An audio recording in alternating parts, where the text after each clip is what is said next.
ধারাবাহিক রোম্যান্টিক গল্প শিরোনাম নোমান ও মায়ার ভালোবাসা পর্ব ৬ সেদিন বিকেলে আকাশটা যেন আগের চেয়ে আরও বেশি সুন্দর ছিল। সূর্য ধীরে ধীরে ডুবে যাচ্ছিল, চারপাশে সোনালি আলো ছড়িয়ে পড়ছিল।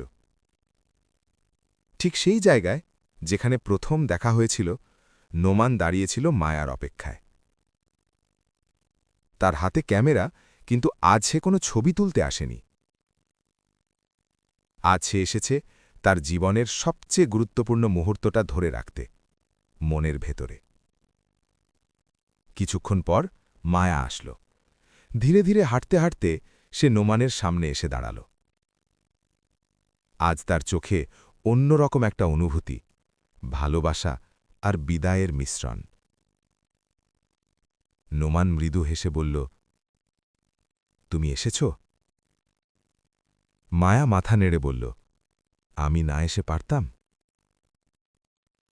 দুজনেই কিছুক্ষণ চুপ করে রইল।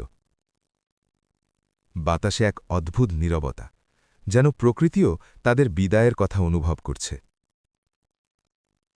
নোমান ধীরে বলল, তুমি চলে গেলে আমি এই জায়গায় একা হয়ে যাব। মায়ার চোখে জল চলে এলো। তুমিও তো আমার স্মৃতিতে থাকবে নোমান।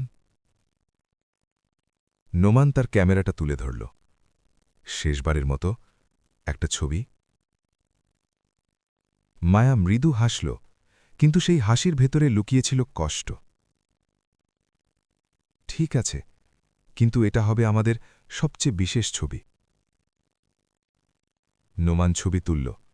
সেই মুহূর্তে সূর্যের শেষ আলো মায়ার মুখে পড়েছিল, আর তার চোখে ঝলমল করছিল অশ্রু।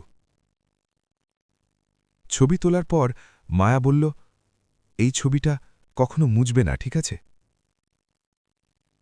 নোমান গম্ভীর হয়ে বলল, এই ছবিটা আমার জীবনের সবচেয়ে মূল্যবান স্মৃতি হয়ে থাকবে। কিছুক্ষণ পর মায়া ধীরে ধীরে বলল, আমাদের এখন বিদায় নেওয়া উচিত।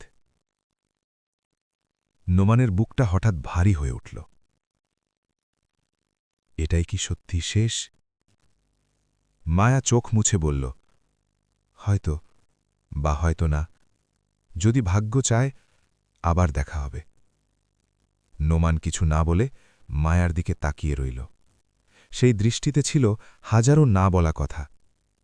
শেষবারের মতো তারা একে অপরের দিকে তাকাল। তারপর মায়া ধীরে ধীরে চলে যেতে লাগল। নোমান দাঁড়িয়ে রইল, যতক্ষণ না মায়া চোখের আড়াল হয়ে গেল।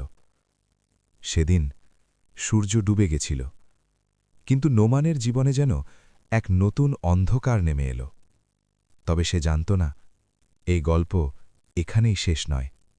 ভাগ্য তাদের জন্য এখনও কিছু বিশেষ রেখে দিয়েছে। চলবে।